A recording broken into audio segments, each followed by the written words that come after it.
할렐루야. 오늘 날씨가 아주 참 좋았습니다. 교회 오는데 하늘이 얼마나 맑고 구름이 얼마나 이쁜지 참 흔히 그려지는 동화 속의 그림 같은 그런 모습이었습니다. 사탄이 제일 관심 갖는 것은 무엇일까요? 여러분들이 교회 나오지 못하게 하는 겁니다. 사탄은 어떻게 하든지 여러분들이 교회 못 나오도록 주일 아침이 되면 여러 가지 다양한 일들을 많이 만들어냅니다. 그 모든 어려움을 다 이기고 주님 전에 나오신 여러분 승리하셨습니다. 우리 옆에 분들과 한번 인사하십시다. 승리하셨습니다. 아멘. 네. 오늘 말씀은 아주 흥미있는 이야기로 시작이 됩니다. 어떤 사람이 예수님께 나와서 예수님, 제 형이 유산을 저하고 나누지 않으려고 하는데 선생님께서 좀 제 형한테 얘기하셔서 유산 좀 나눠주라고 좀 얘기 좀 해주세요. 이렇게 이야기를 합니다. 이때 당시 유대 사회에서는 지금과 같은 상시적인 법정이 없기 때문에 일반적으로 어떤 문제가 발생되면 훌륭한 랍비나 훌륭한 어르신이나 이런 분들에게 찾아가서 이런 문제 해결을 부탁하는 그런 관습이 있었다고 합니다.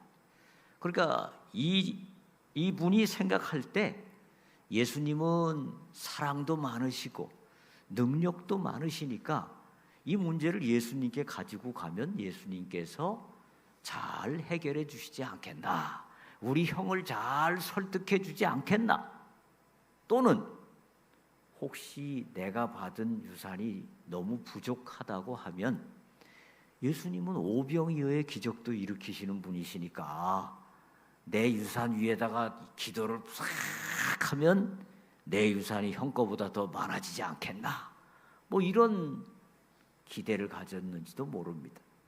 하여간 이 사람은 예수님께 나와서 이 물질 문제, 유산 문제를 좀 해결해 주기를 간절히 바랐는데 예수님이 어떻게 하셨으면 좋았을까요? 그래, 알았다, 내가 해결해 준다. 그리고 속 시원히 딱 한 번에 해결을 해주셨으면 좋겠는데 예수님은 그렇게 안 하시고 이렇게 말씀하셨습니다. 같이 한번 읽어보겠습니다. 14절과 15절 말씀 같이 읽겠습니다. 시작. 이르시되 이 사람아, 누가 나를 너희의 재판장이나 물건 나누는 자로 세웠느냐 하시고 그들에게 이르시되 삼가 모든 탐심을 물리치라. 하나 사람의 생명이 그의 소유에 넉넉한 데 있지 아니하니라 하시고. 아멘. 한마디로 예수님은 이 사람의 간절한 부탁을 거절하셨습니다. 왜 거절하셨을까요? 여러 가지 이유를 생각해 볼 수 있습니다만 몇 가지를 생각해 보면, 첫째는 아마 예수님께서는 너무 바쁘셨던 것 같습니다. 예수님은 지금 예루살렘을 향해서 올라가고 계십니다. 지금 전도도 많이 해야 되고 더 많은 사람을 제자로 키워내야 되는 이런 긴박한 상황 속에 있습니다. 그런데 이 돈 문제라고 하는 것은 예부터 그런 얘기가 있죠. 아버지와 아들 사이에도 돈 갖고 싸운다, 이런 얘기가 있을 정도로 돈 문제는 굉장히 예민한 문제입니다. 이 형이 또는 동생이 예수님의 중재를 가지고 쉽게 만족할 수 없습니다. 그렇기 때문에 예수님은 그런 문제를 가지고 지금 시간을 허비할 그런 여건이 아니라는 겁니다. 더 중요한 문제는 이겁니다. 15절 말씀 하반절에 보면 뭐라고 되어 있습니까? 사람의 생명이 그 소유에 넉넉한 데 있지 아니하니라 하시고. 여기서 이 사람의 생명이라는 말은 헬라어로 조에라는 말입니다. 조회. 이것은 단순한 목숨을 가리키는 푸시케라는 단어와는 다른데요. 이 조회라는 말은 영원한 영생을 의미하기도 하고 영원한 기쁨을 의미하기도 합니다. 그러니까 사람의 영생, 사람의 영원한 기쁨이 소유에 넉넉한 데 있지 않다라는 것입니다. 그러니까 예수님께서는 이 사람에게 뭐라고 말씀하십니까? 15절 초반부에 삼가 모든 탐심을 물리치라. 그러니까 예수님은 지금 이 사람이 형과 유산을 공평하게 나누는 데서 행복이 시작되는 것이 아니라 지금 생각할 때는 형이 나에게 공평한 유산을 주면 거기에서 행복할 것 같지만 진짜 행복은 오히려 탐심을 물리치고 더 중요한 행복의 원인을 찾아야 된다라는 것입니다. 이 세상에 물질이 물론 중요합니다. 그러나 물질보다 더 우리의 행복에 중요한 것들이 많이 있다라는 것입니다. 그러면서 우리 주님은 16절로 21절까지 한 가지 비유를 말씀하십니다. 자, 이 내용은 무엇입니까? 한 부자가 농사를 지었는데 그 해에 농사가 아주 잘 되었다는 것입니다. 그래서 풍년이 들어가지고 세상에 얼마나 풍년이 들었는지 그 곡식, 추수한 곡식을 다 쌓을 곳간이 없을 정도로 풍년이 들었다라는 것입니다. 그래서 이 사람이 19절에 이렇게 말합니다. 19절 같이 한번 읽어보겠습니다. 시작. 또 내가 내 영혼에게 이르되 영혼아 여러 해 쓸 물건을 많이 쌓아두었으니 평안히 쉬고 먹고 마시고 즐거워하자 하리라 하되 이렇게 이야기했습니다. 자, 이제 먹을 것 많다, 입을 것 다 준비됐다, 마실 것 많다. 이제는 뭐만 하면 된다는 거예요? 열심히 놀고 즐기면 된다. 요즘 얘기하는 경제적 자립, 경제적으로 그냥 다 부자가 돼가지고 이제는 여행만 다니면 되고 카페만 놀러 다니면 되고 이제는 뭐 즐기기만 하면 된다.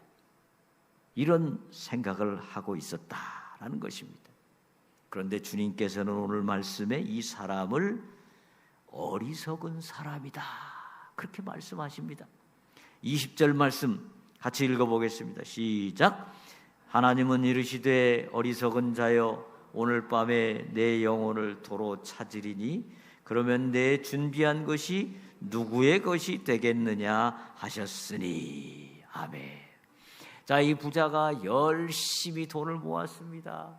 열심히 아끼고 모아고 죽어라고 일해서 돈을 모았는데 이 모은 돈을 잘 쓰기도 전에 하나님께서 너는 이리 와라. 그러니까 그냥 그 재물 다 두고 그 목숨이 끝났다라는 것입니다. 여러분, 한자어로 생명이라는 말이 뭐의 합성어입니까? 살 생자, 명할 명자. 생명이 뭐예요? 살라는 명령이다라는 것입니다.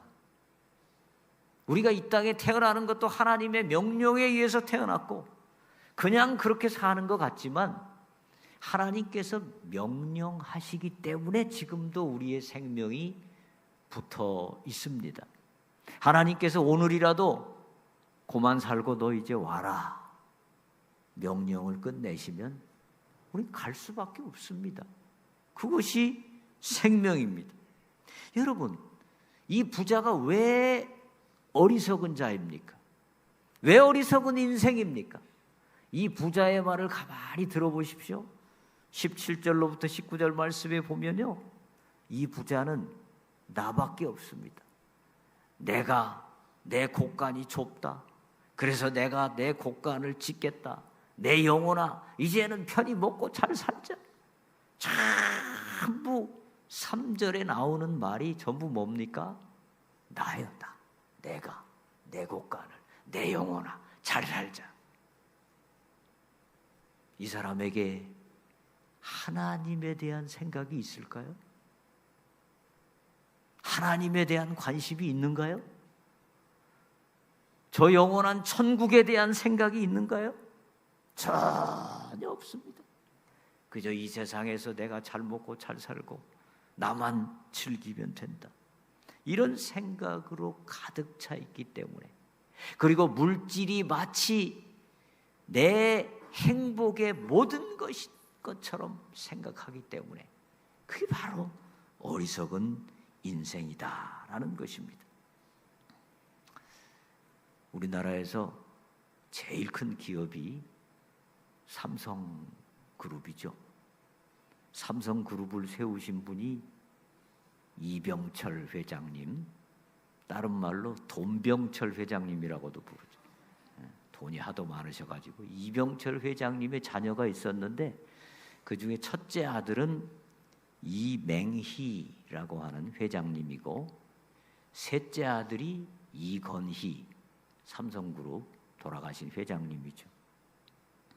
근데 이병철 회장님은 셋째 아들 이건희 회장에게 삼성을 물려줬는데, 아마 어떤 상속 과정에 복잡한 문제가 있었는지 아주 오래전에 이맹희 회장이 이건희 회장을 향해서 9,400억 원의 소송을 걸었습니다.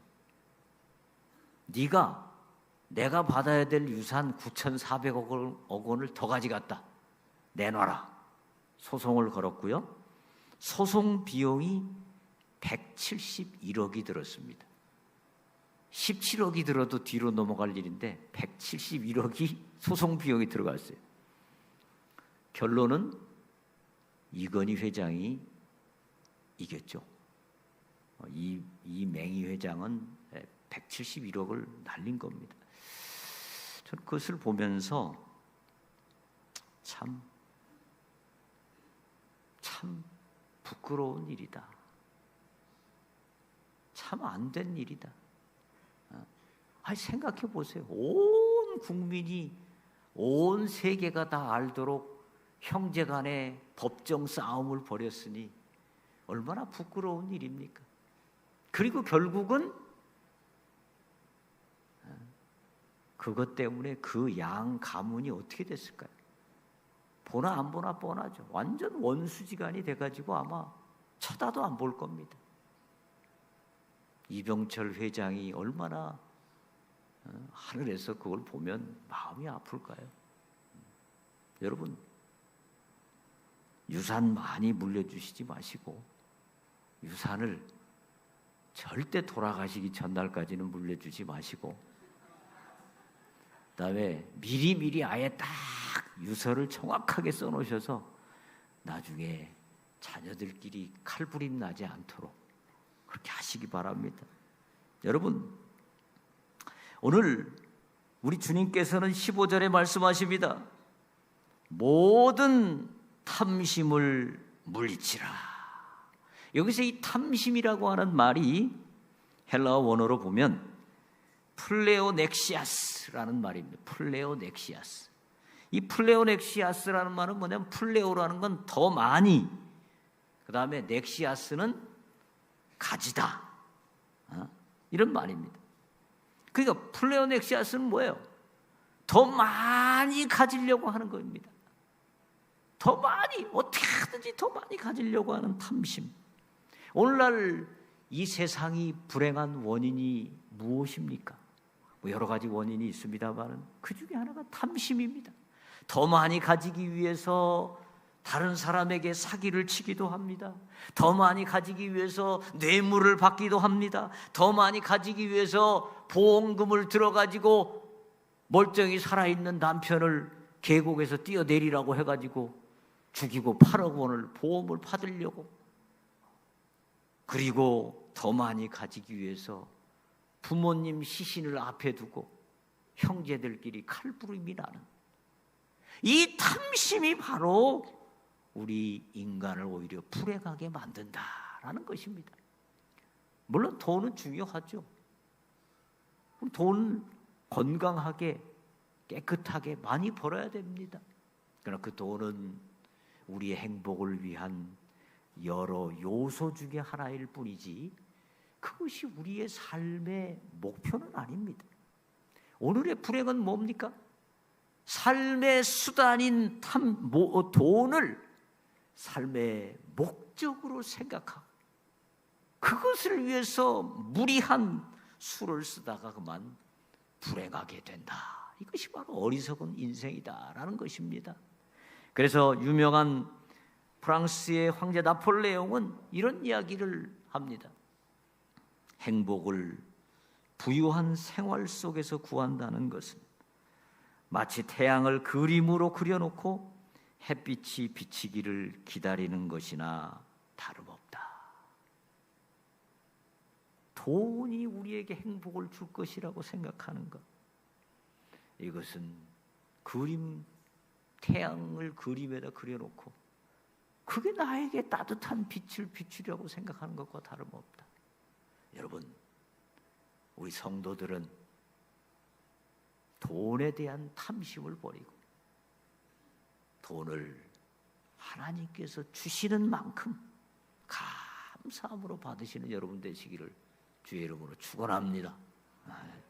우리 주님께서는 또 22절 이하에 말씀하십니다. 22절 우리 같이 한번 읽어보겠습니다. 시작. 또 제자들에게 이르시되 그러므로 내가 너희에게 이르노니 너희 목숨을 위하여 무엇을 먹을까 몸을 위하여 무엇을 입을까 염려하지 말라. 염려하지 말라. 뭐 먹을까 뭐 입을까 염려하지 말라. 또 29절 하반절에는 근심하지도 말라. 또 32절에는 적은 무리여 무서워 말라. 염려하라 하지 말라. 근심하지 말라. 무서워하지 말라. 이게 상당히 유사한 의미입니다. 여기서 이 염려라는 말은 헬라어로 메림나오라는 말인데요, 마음이 나누어지는 것, 쪼개지는 것, 갈라지는 것을 의미합니다. 그러니까 우리가 염려가 되면 마음이 막 분리돼 가지고 그 문제에 마음이 그냥 확 박혀 가지고 내가 해야 할 일을 제대로 하지 못한다라는 것입니다. 왜 우리 주님께서는 오늘 본문에서 염려하지 말라고 말씀하실까요? 25절 말씀 같이 읽어보겠습니다. 시작.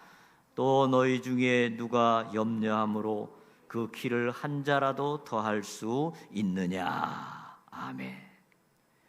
너희가 염려해서 키가 한 자라도 더할 수 있다면 염려하는데 키 안 큰단 말이죠. 염려해도. 그렇죠? 여기에 각주 1번 그 키라는 단어 앞에 1하고 괄호가 되어 있죠. 거기에 뭐라고 되어 있습니까? 혹 목숨을 1시간이라도 연장할 수 있느냐. 우리 주님의 말씀은 키를 한 자라도 더 할 수 있느냐, 또는 다른 말로 하면 뭐라는 거예요? 목숨을 1시간이라도 연장할 수 있느냐. 우리가 염려한다고, 우리가 돈을 쓴다고, 우리가 애를 쓴다고 해서 우리의 키가 자라거나 우리의 목숨이 1시간이라도 연장되지 않는다라는 것이죠. 자, 왜 주님은 염려하지 말라고 말씀하세요? 염려해도 변할 게 없으니까. 염려한다고 달라질 게 없다라는 것입니다. 두 번째, 주님은 말씀하십니다.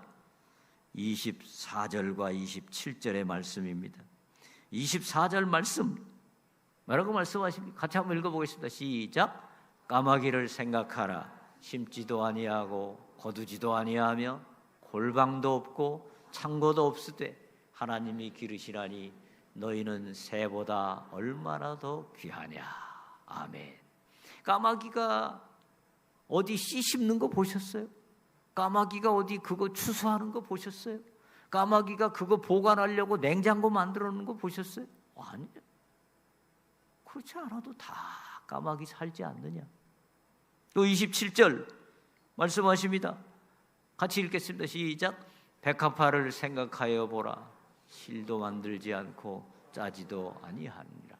그러나 내가 너희에게 말하노니 솔로몬의 모든 영광으로도 입은 것이 이 꽃 하나만큼 훌륭하지 못하였느니라. 아멘.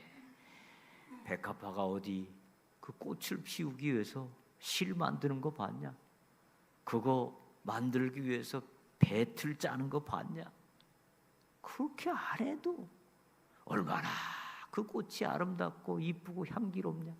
솔로몬이 그렇게 아름답게 입었던 것보다 더 아름답지 않느냐? 하나님이 책임지신다. 저는 가끔 꽃을 보면서 그 꽃의 향기를 맡으면 너무 신비로워요. 그 꽃이 가지고 있는 게 뭡니까? 흙과 물과 공기와 햇빛, 그 네 가지밖에 없잖아요.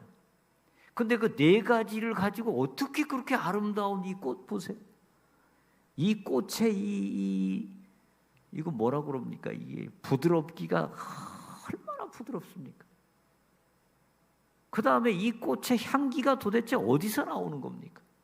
가진 건 흙과 물과 공기와 햇빛밖에 없는데 어떻게 그렇게 향기로운 향기를 내는지 저는 정말 신비롭습니다.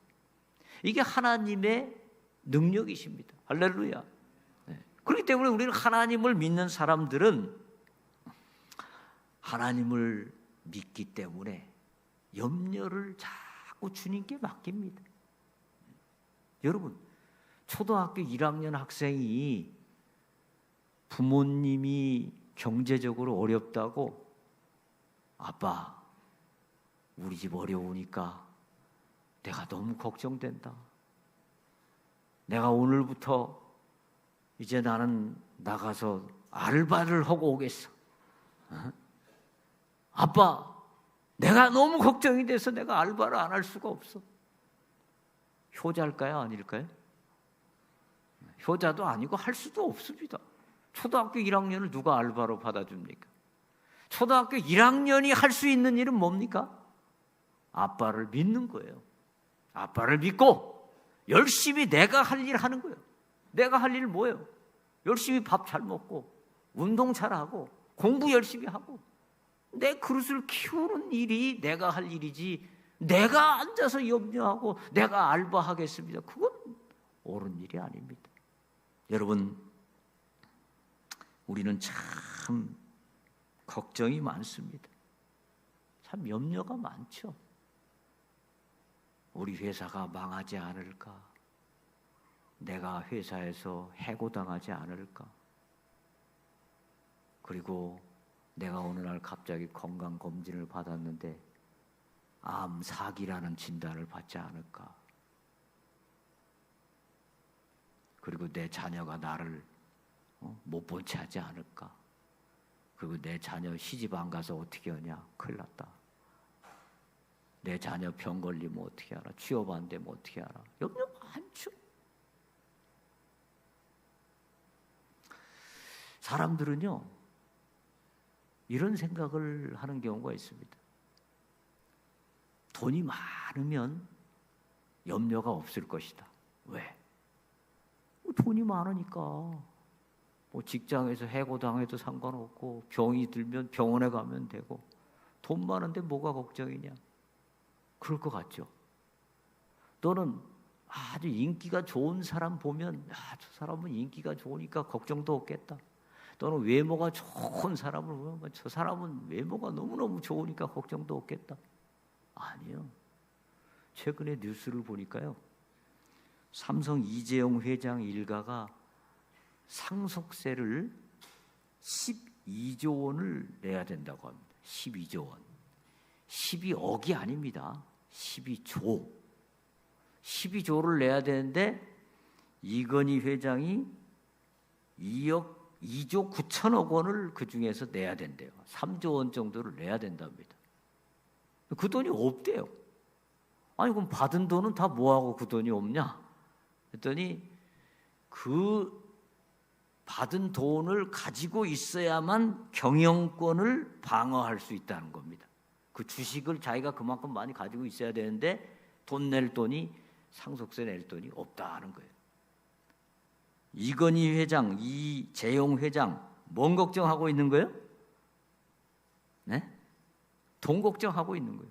우리나라에서 제일 돈 많은 분이 뭔 걱정하고 있어요? 돈 걱정하고 있습니다. 네. 여러분, 우리의 염려는요, 문제가 해결되고 무슨 내가 승진을 하고 내가 원하는 문제가 해결되고 돈이 많아진다고 염려가 없어지는 게 아닙니다. 우리의 염려는 하나님께 맡길 때 없어집니다. 할렐루야. 어떤 상황 중에서도 하나님께 이 문제를 맡기는 사람, 그에게 평안이 있는 것입니다. 우리 주님께서는 30절에 이렇게 말씀하십니다. 같이 읽어보겠습니다. 시작. 이 모든 것은 세상 백성들이 구하는 것이라 너희 아버지께서는 이런 것이 너희에게 있어야 할 것을 아시느니라. 아멘. 하나님이 우리의 필요를 아신다는 거예요? 모르신다는 거예요? 아신다는 거예요. 우리가 뭐가 필요한지 아십니다. 너희 아버지께서는 이 모든 것이 이런 것이 너희에게 있어야 할 것을 아시느니라. 그런데 그것이 안 주어지면 어떻게 해요? 하나님이 아신다고 그러는데 나는 열심히 기도했는데 안 주어지는 거예요. 또는 나는 그것을 원치 않는데 그것이 주어지면 어떻게 돼요?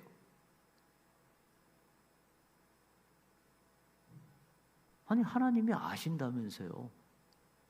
그럼 나에게 필요한 것을 주실 거 아닙니까? 그런데 안 주세요. 그리고 나는 원치 않는데 그걸 주시는 거예요.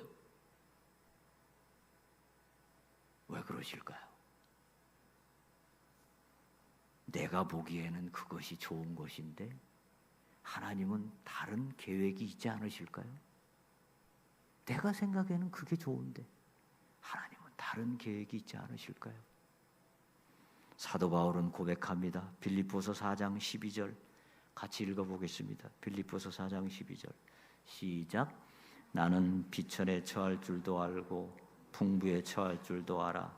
모든 일 곧 배부름과 배고픔과 풍부와 궁핍에도 처할 줄 아는 일체의 비결을 배웠노라. 아멘. 사도 바울이 항상 풍부했을까요? 사도 바울이 항상 가는 곳마다 인기가 충천했을까요? 아니요. 사도 바울도 궁핍했고 사도 바울도 망신당하고 핍박당하고 엄청 고생이 많았습니다. 그럼에도 불구하고 그는 모든 상황에 처할 줄 아는 일체의 비결을 배웠노라. 이것은 어디에서 나올까요? 내가 어떤 상황에 있든지 하나님이 나에게 주시는 이 상황, 이것이 나에게 가장 좋은 것을 주신 것일 것이다. 내 마음에는 안 들지만, 내 마음에는 걱정되지만, 내 마음에는 염려되지만 하나님이 가장 좋은 것을 주시고 계신다. 할렐루야. 이 믿음이 있을 때 우리는 만족할 수 있고 자족할 수 있고 평안을 얻을 수 있습니다. 여러분 걱정 많으시죠? 걱정 없으세요? 걱정 많으시죠? 우리 교회를 생각해도 걱정 많으시죠? 여러분 걱정을 다 하나님께 맡기시기를 축원합니다. 걱정하실 시간이 있으시면 그 시간에 여러분이 하셔야 할 일을 하십시오.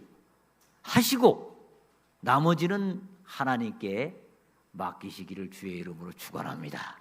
하나님께서 맡기시면 하나님께서 가장 좋은 것으로, 가장 아름다운 것으로, 까마귀도 먹이시는 하나님, 백합꽃을 그렇게 아름답게 피우시는 하나님, 그 하나님 우리에게 가장 좋은 것을 주실 줄로 믿습니다. 아멘. 자, 우리 주님께서는 어리석은 자가 누구인지, 어리석은 인생이 무엇인지를 말씀하신 후에 이렇게 말씀하십니다. 32절 같이 한번 읽어보겠습니다. 시작. 적은 무리여 무서워 말라. 너희 아버지께서 그 나라를 너희에게 주시기를 기뻐하시느니라. 아멘.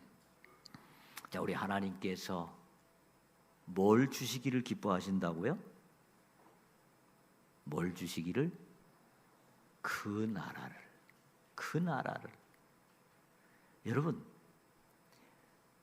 어리석은 인생이 아니고 지혜로운 인생, 복된 인생은 하나님이 우리에게 주시기를 좋아하시는 것이 무엇인지를 정확히 아는 것입니다. 하나님은 우리에게 이 땅에 이 나라도 주셨지만 하나님이 진짜 우리에게 주시기를 원하시는 것은 무엇이라는 것입니까? 그 나라를 주시기를 기뻐하시느니라. 우리는 그 나라를 받는 사람들입니다. 그 나라에 들어갈 사람들입니다. 그 나라는 하나님께서 예비하신 놀라운 축복의 나라입니다. 그 나라를 기대하고 그 나라를 소망하고 그 나라를 받을 사람들입니다. 자, 그래서 우리 주님은 31절에 뭐라고 말씀하십니까? 31절 다시 한번 같이 읽어보겠습니다. 시작. 다만 너희는 그의 나라를 구하라. 그리하면 이런 것들을 너희에게 더하시리라. 아멘. 자, 우리는 그 나라를 받을 사람들입니다. 대한민국도 받지만 우리에게 진짜 큰 축복은 그 나라입니다. 자, 그러면 우리는 지혜로운 인생, 복된 인생이 되려면 뭘 해야 된다고 말씀하십니까? 그 나라를 구하라. 그 나라를 구한다는 건 뭘까요? 그 나라를 구한다는 것, 그것은 몇 가지로 생각해 볼 수 있는데, 첫째는 그 나라를 사모하고 준비하는 것입니다. 준비. 그 나라에 들어갈 사람으로서 그 나라를 준비하는 것입니다. 우리가 이 땅에서도 준비하잖아요. 우리가 이 땅에서도 내일 일을 위하여 준비하는데, 우리가 또 꼭 준비해야 되는 것, 그건 뭡니까? 그 나라를 준비하는 것입니다. 그럼 그 나라를 준비한다는 건 뭡니까? 오늘 본문 33절 초반부에 보면 너희 소유를 팔아 구제하여 낡아지지 아니하는 배낭을 만들라. 자, 그 나라에 가려면 배낭을 준비해야 되고, 낡아지지 않은 배낭, 그것을 가지고 우리가 그 나라에 들어가야 되는데, 그 배낭 속에 들어가는 보화는 뭐라는 겁니까? 구제하여 가난한 자들, 외로운 자들을 구제하는 것. 우리가 11월 달에 독거노인들 구제하려고 저금통 열심히 모으고 계시죠? 그게 바로 하늘나라 가지고 가는 배낭을 지금 준비하는 겁니다. 또 하나님 나라를 위해서 이 하나님께서 세우신 하나님의 지점인 이 교회를 열심히 잘 섬기는 것, 이 교회를 위하여 헌신하는 것, 이것도 하나님 나라를 준비하는 겁니다. 하나님 나라를 위한 배낭을 준비하는 것입니다. 또 그 나라를 준비한다, 그 나라를 구한다는 것은 그 나라를 소망하는 삶을 사는 것입니다. 여러분, 우리가 이 세상에 살면서요, 가난하고 물질 때문에 어려울 때 있잖아요. 또 사업에 실패해서 어려울 때도 있잖아요. 또 병들어서 어려울 때도 있잖아요. 많은 어려움들이 있습니다. 그러나 우리는 그 어려움 때문에 낙심하고 좌절하고 넘어지지 않습니다. 왜요? 우리에게는 어떤 나라가 있습니까? 하나님께서 우리에게 주시는 그 나라, 그 영원한 복된 나라가 기다리고 있는 것입니다. 여러분, 2년 뒤에 새 아파트 당첨돼가지고 거기 탁 아파트 이사갈 사람들 계시잖아요. 지금 사는 집은 완전히 찌그러져가지고 어렵지만 지금 좀 불편하다고 거기서 실망하고 낙심하고 좌절해요, 안 해요? 안 해요. 왜? 2년 후에 좋은 아파트 들어갈 희망이 있기 때문에 좀 불편해도 감사한 거예요. 감사합니다. 여러분, 그 나라를 준비하고 그 나라를 구하는 백성들은 이 땅에 살면서도 늘 감사하며 사는 줄로 믿습니다. 이 땅에 살면서도 좀 어려운 일 당해도 인상 쓰고 낙심하는 것이 아니라 할렐루야, 하나님 저에게 좋은 은혜 주실 줄로 믿습니다. 이 땅에서 더 열심히 살고 더 감사하며 살고 더 하나님 찬송하며 사는 인생, 그 인생이 지혜로운 인생이고 복된 인생입니다. 할렐루야. 여러분 다 이제 어리석은 인생이 아니고 정말 지혜롭고 복된 인생 사시기를 주의 이름으로 축원합니다.